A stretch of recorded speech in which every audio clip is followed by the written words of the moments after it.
Parodysiu, kaip tiksliai apskaičiuoti kalorijų kiekį jų palaikėme ir deficite. Tai va, mūsų formulė, mums reikia blamarą gauti. 10 dauginame iš dabartinio svorio, tada 6,25 dauginame iš mūsų ūgio.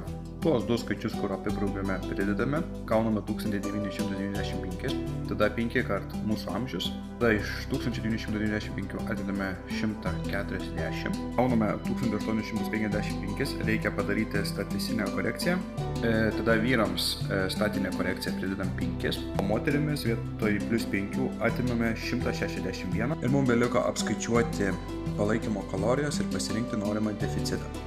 Dabar mums reikia įvertinti savo aktyvumą. Tai va, tas lentelės matote čia, deficito ir aktyvumo. Pagal šitą aktyvumą lentelę pagal mane, jeigu sportuoju, tai mano yra vidutiniškas aktyvumas, tas 1860, dauginam iš 1,55. Ir tada tą paskutinį skaitmenį, mes žinom kalorijų palaikymą, mes jį dauginame iš deficito, kur norim.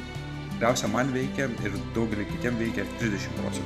Tai tada tą 30%, kur parašyta, tada 2883 dauginame iš 0,70 ir mes gaunam 2018 kalorijų, tai yra mano deficitinė norma.